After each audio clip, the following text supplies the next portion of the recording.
Hi guys, Milove Tarot here. Welcome back po for your kapalaran sa pag-ibig. Para po ito sa mga fire signs, Aries, Leo, and Sagittarius. Maglalagay na lang po ako ng timestamp sa may description box para po mapuntahan ninyo ang inyong zodiac signs. Pero syempre, this is a general reading, kaya hindi po lahat ay makaka-relate. Okay, so we will start po with Aries. Ano kayang posibleng pagdaraanan ng mga Aries sa mga susunod na mga araw?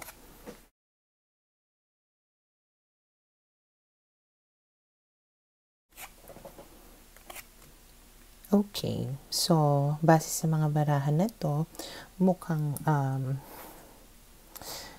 makukuha ninyo yung nararapat. Okay, may mga magagandang pagbabago or mga pangyayari at mukhang ang ending nito ay pwedeng mabuo muli yung relationship ninyo or maging masaya muli ang pagsasama ninyong dalawa. Okay, so this is somebody that of course you love. Okay, and then we have here the Two of Wands, the King of Cups. So para kayong meant for each other talaga nitong tao na ito. Mahal ka rin naman niya the same way na mahal mo siya, and parang gusto nga niyang itama yung mga bagay-bagay between the two of you in order for the both of you to have a better future. And Six of Swords, so talagang patungo ito sa magandang resulta, and parang determinado talaga siya dito na maging masaya kayo or mabuo muli yung relationship ninyong dalawa. And then we have here the World card, the Ace of Wands and the Ten of Wands. So parang there's going to be like parang a beginning of a new chapter in your relationship, kung saan mababalik yung spark ng pagsasama ninyo. Mas magiging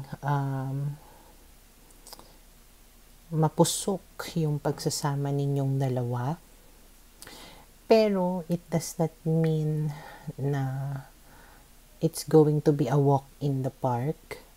Pwedeng merong mga problema pa rin kayo na haharapin, pero ang kagandahan nito is mas magiging agresibo nga siya sa pag-ayos nitong mga problema na ito. And then we have here the Knight of Coins and the Ten of Swords. Yeah, nasabi ko na. So Knight of Coins, talagang gumagalaw siya dito or gagawa siya ng mga way in order for these problems to be solved or resolved, to end. Okay? And then we have here the Nine of Swords. So ang tanging kalaban mo lang dito siguro is yung pag-overthink mo or yung pag-worry mo.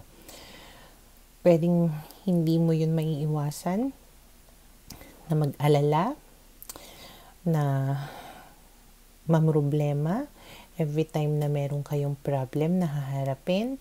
Pero ayun nga, yung pakikipagbalikan niya sa'yo, pakikipag-ayos niya sa'yo, na andun talaga yung goal niya na maisaayos ang lahat para maging maganda yung future ninyong dalawa. Okay? So, for now, ito yung nakikita ko na posibleng mangyari sa mga Aries.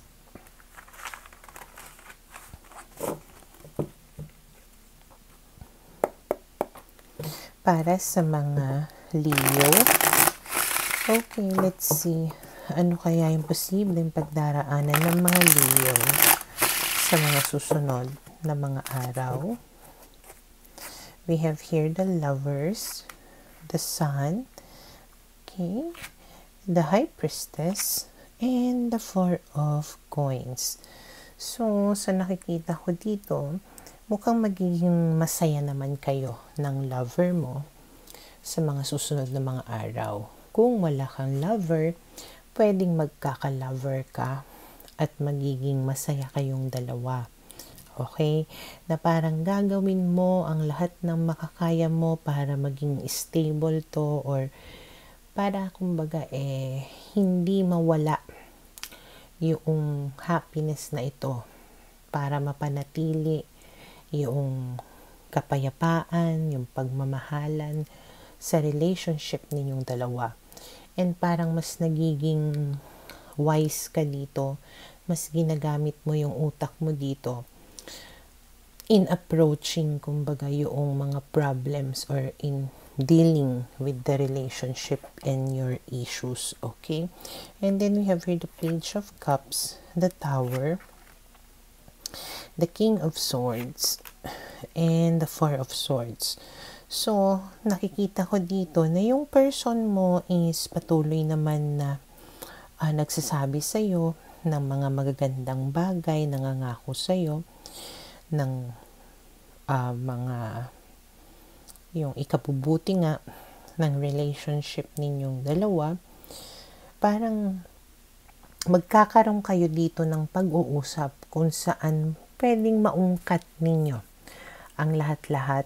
Parang magiging honest and open kayo sa isa't isa, na tipong i-address ninyo yung mga issues nga ninyo. Parang magsasabihan kayo, kumbaga, ng mga problema, para syempre alam ninyong dalawa kung ano yung susolusyonan ninyong dalawa. And pwede nga na maisaayos nyo ito, parang mailabas na lahat ng hinanakit nyo, ng problema ninyo, okay? Magawan nyo ng paraan, and then saka ngayon parang magiging kampante kayong dalawa. Okay? And dahil dyan, Ace of Coins, mas magiging parang matibay yung relationship ninyo. Parang smooth sailing or stronger. Okay? And then 5 of Coins and Queen of Swords.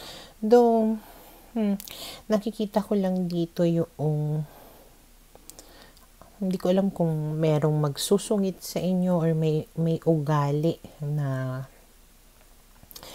ang isa sa inyo na parang medyo mataray, dismissive, or yung tipong yung nananahimik, pwedeng ganun.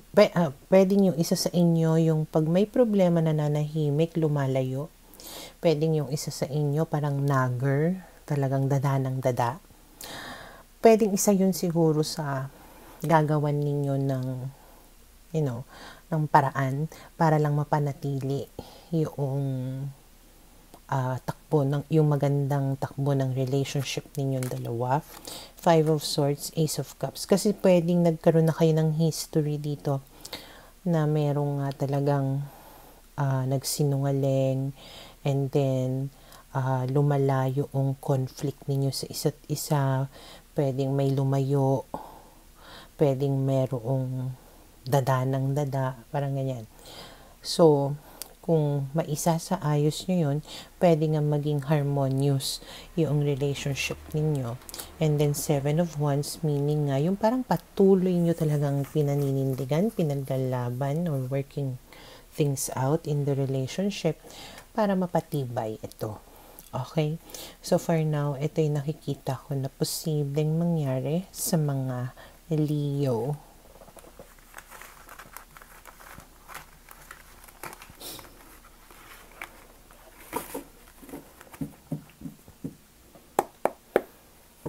Para sa mga Sagittarius, okay, let's see ano kaya yung posibleng pagdaraanan ng mga Sagittarius sa mga susunod na mga araw.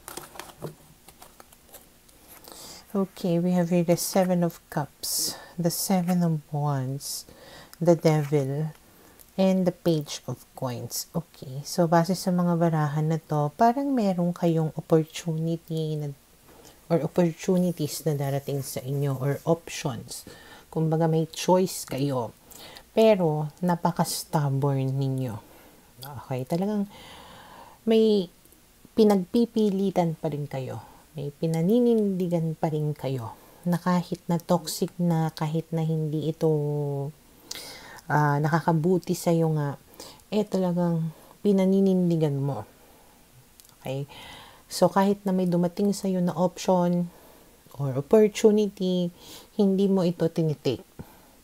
Or pwedeng merong isang bagay na kailangan ka na gawin, pero idinidelay mo to ng idinidelay kasi hanggang ngayon, attached ka pa rin sa isang tao, lalong-lalo na if you are dealing with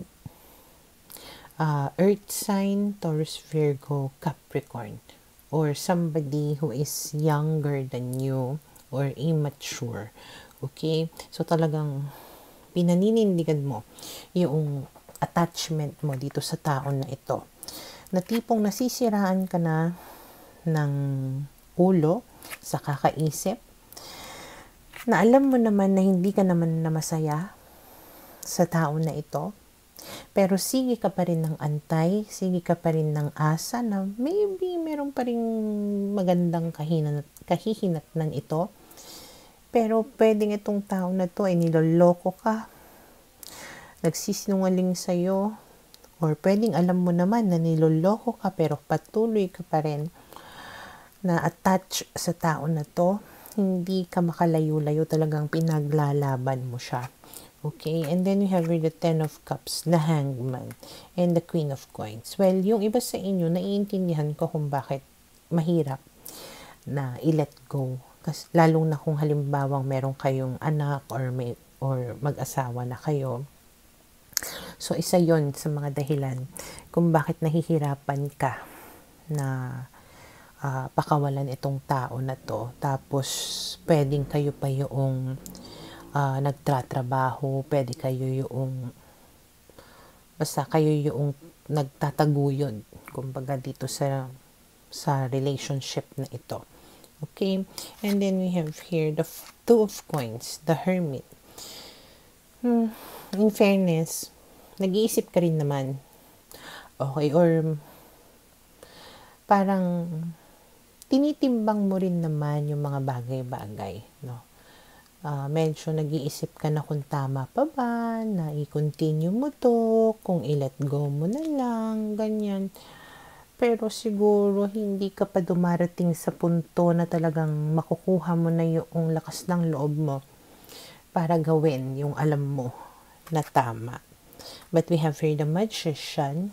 So, whatever it is na alam mo na makakabuti sa'yo or dapat mo na gawin, parang ipagpapatuloy mo ito na gawin nga at parang you will give everything and you will do everything para lang maisakatuparan yung decision mo na yon. So, depende na lang kung ano yung decision nyo, kung patuloy ninyo na ipaglalaban yung relationship or kung ile-let go nyo ito. Pero since sinabi ko nga kanina na medyo may pagka-stubborn kayo, matigas yung ulo nyo, so most probably, hindi pa rin kayo susuko at patuloy pa rin ninyong gagawin ang lahat para lang maisaayos ang relationship na ito. Okay, so for now, ito'y nakikita ko na posibleng mangyari sa mga Sagittarius.